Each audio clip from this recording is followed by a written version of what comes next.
For those who have been with me for a while, this graphic will look familiar because a few months ago, I did a topic with this PowerPoint on iron and anxiety.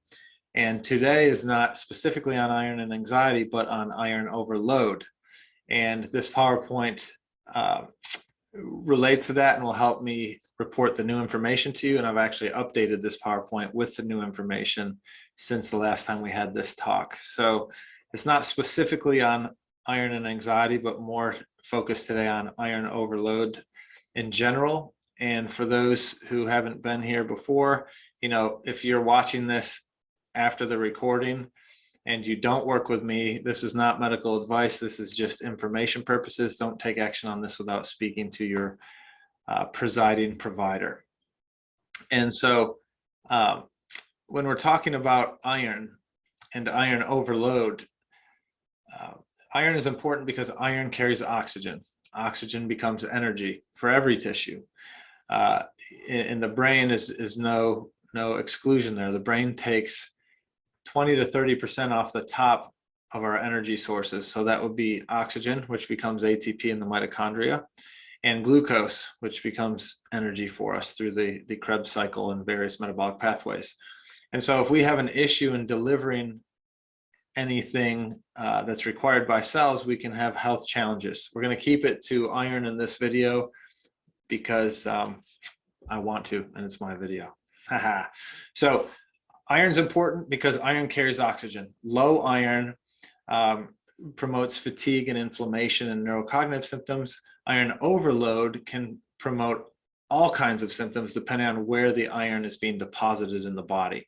So, when we covered this before in the context of anxiety, we talked about how iron overload, if it's being deposited in the brain, can cause anxiety all the way up to schizophrenia. And this study was showing that 7 patients with varying psychiatric disorders that were found to have iron overload, when they corrected the high iron, the psychiatric illness showed clinical improvement. So someone's anxiety or their schizophrenia or some other psychiatric illness may be caused by iron overload.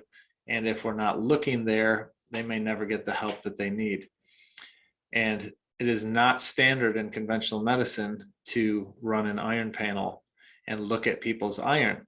So these people can be slipping through the cracks, and say you have a psychiatric illness that's driven by iron overload and it's not being discovered, then you may be someone who fails with medications. Maybe the Xanax doesn't help you for the anxiety, or maybe the Prozac isn't helping your depression, or maybe the other medications, the antipsychotics for schizophrenia, aren't helping. And so you fall through the cracks and your doctor's frustrated because they don't know what to do next. And if they ran something as easy as an iron panel, maybe that would show us the answer. But absent psychiatric illness, iron overload can drive joint pain. It can drive arthritis. It can drive autoimmune Hashimoto's disease. It can drive hypogonadism. It can cause all kinds of things. Okay, so here's just a study talking about how it can drive issues in neurotransmitters and emotions and psychiatric, because that's what that was, this PowerPoint was focused on. But it can also, as you see down here, can impact oxidative stress and inflammation, and sexual function, etc. So what I really want to get at is, in this video, is what do we do about iron overload? So this is something I see often in my practice, and iron overload can range from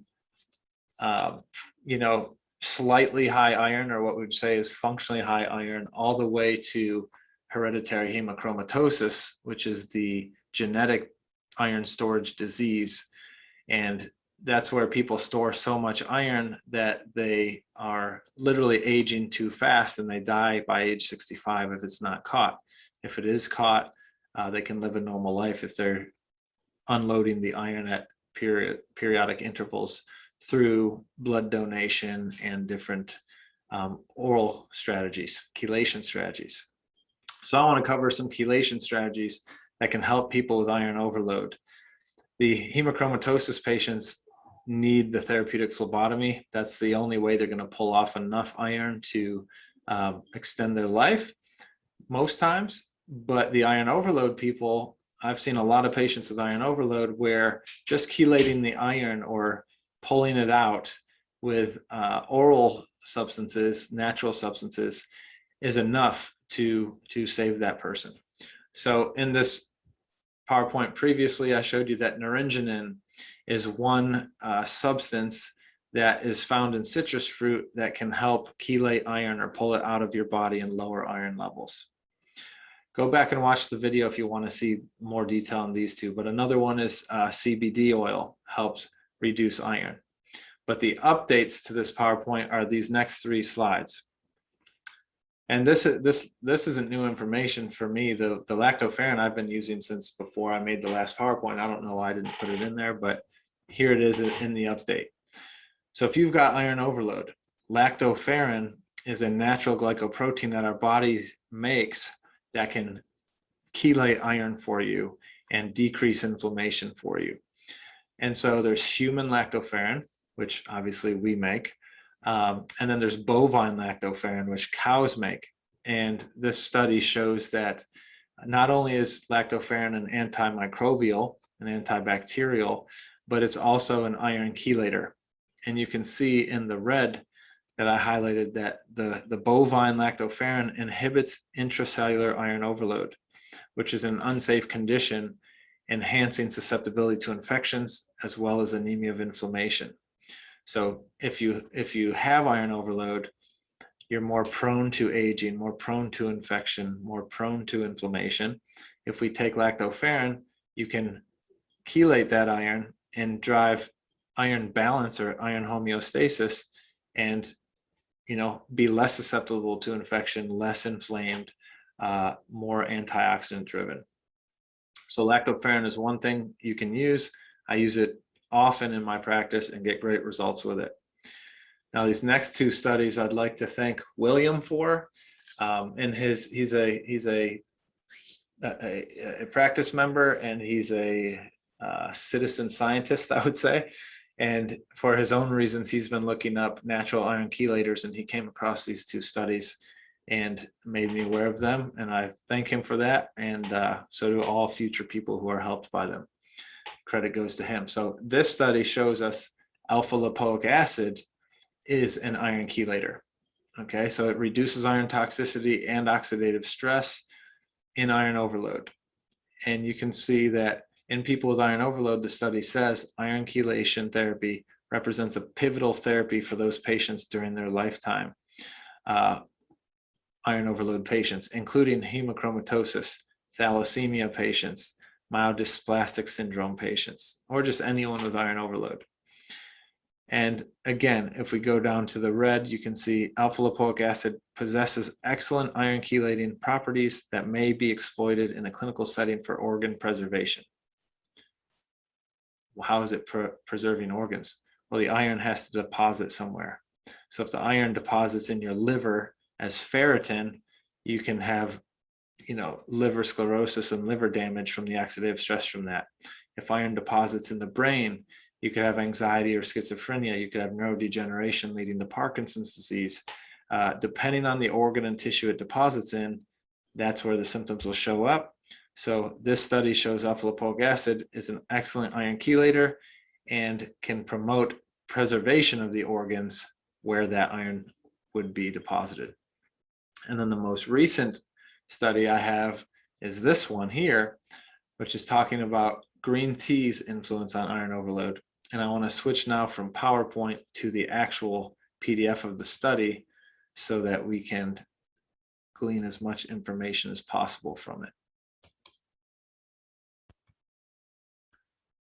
So here we are in the PDF of the study. And again, it's green tea influence on iron overload. And you'll see in the title, they're looking specifically at thalassemia intermedia patients. I want to just look at it for iron overload in general. If you have iron overload, it's not likely to be as bad as if you have thalassemia intermedia patients. But if green tea is effective in thalassemia patients, then if you have less severe iron overload, it's likely to be even more effective for you because your issue isn't as bad as these thalassemia patients. So let's dive into it. Green tea, what this study wanted to say, does green tea have iron chelating properties? So what they did was they used two groups of thalassemia patients. One group received 3 cups of green tea per day and the usual medical iron chelator, or the medication iron chelator that is given to thalassemia patients typically, and blood transfusions when necessary. And the control group got the usual treatment and no green tea. So they did this for 12 months, and they wanted to observe the impact on the liver iron concentration and on the ferritin levels in the blood. So they looked at liver iron concentration, ferritin at baseline and at 12 months, and they looked at the hemoglobin levels every month in each group. And so what did they find? Let's dig in a little bit here. A little bit about what I said earlier with iron overload, but iron overload has high morbidity rates. Morbidity is you're losing quality of life. There's tissue damage. You're having symptoms. It's not mortality, okay, where you die, but morbidity is you're losing quality of life, but you're still alive. Okay, so iron overload has high morbidity rates and a significant impact on free radicals and oxidative stress driven tissue damage. So for driving tissue damage, that's going to affect your quality of life eventually via symptoms. Iron chelators are the best solution to alleviate these pathologies. Okay, so this study is saying if you have iron overload, the key is iron chelation. And so they wanted to find out, okay, we have the pharmaceutical chelators, but are there plant-based ones that we can use that can be effective without side effects and cheaper cost, et cetera? So they were interested in Camellia sinensis, which is green tea. And they say here the green tea, the common tea plant, Camellia sinensis, has been utilized globally as a tea drink in various subtypes based on manufacturing. So black tea is fermented tea, green tea is non-fermented, and oolong tea, if you've heard of that, is half and half, basically. It's semi-fermented. And so regarding the green tea, which is not fermented, green tea polyphenols are the main ingredient in green tea, and they have inhibitory effects on iron, both heme iron, which you're getting from red meat, and non-heme iron, which you're getting from things like spinach. So that would be iron oxalates. Okay, so green tea catechins are the polyphenols in green tea. They can inhibit absorption of heme and non-heme iron across the gut. Interestingly, in the blue, this may lead to extraordinary negative iron balance in humans who consume green tea as a part of their diet. So right there, and then lower in the study down here, they say again, it should be noted that iron deficiency has been documented in healthy individuals consuming large amounts of green tea. So again, we're talking about using the green tea with this study in the context of iron overload and too much iron. So if it reduces iron levels, that's good in that context. But if you're just a normal person without high iron, you might not want to overconsume green tea, because then you might drive yourself iron deficient, which that statement gives away that the study finds that the green tea is very effective in chelating iron, but just so you know, don't overdo it if you don't have high iron. So what they use, and I think this is funny. The patients in the green tea group were told to drink a cup of green tea after meals, okay, within an hour of a meal 3 times daily. Why the timing? Well, if you eat a meal, that meal is consists of iron as heme and or non-heme iron. So you go eat a steak and you have a nice spinach salad at the meal. Well, you've got heme iron from the steak. You've got non-heme iron from the spinach salad. There's plenty of iron you consumed. So if you're trying to prevent raising your iron levels by preventing absorption across the gut of that iron, you're going to drink green tea within an hour after your meal to inhibit that absorption. And what were the patients given? They were given green tea bags from Lipton. Okay, so you don't have to go crazy with all these fancy, maybe more pricey teas. This study used Lipton green tea, which is widely available. And each tea bag contained 2 grams of green tea. So we know the dose, 2 grams within an hour after a meal, And this study got its results using Lipton brand tea. So, that's on the shelves. I suspect, I don't have a study for this, but I suspect if we used, say, green tea tinctures, you might have an even more robust response than using just plain old Lipton green tea. But hey, if we can get this effect inexpensively, let's do it. Patients of both groups were asked to report their daily meals twice a week to ensure low iron food consumption, which might be considered a confounding variable. So why does that matter? If we're working with iron overload patients and we're trying to lower their iron levels, well, then it makes sense that we don't want them to eat a bunch of high iron foods, right? Because then we're working against ourselves. We're adding iron at each meal to the total load that we're trying to reduce. So it makes sense to say, hey guys, tell us what you're eating, twice a week. Report back what you're eating this week so we can catch you if you're consuming too much food with iron in it, because you're gonna interfere with our results, right? You're already high. We don't want you consuming more than makes sense. All right. So what were the results? We already alluded to them, but the results were that after 12 months, there was a significant reduction in liver iron levels, which is measured by MRI.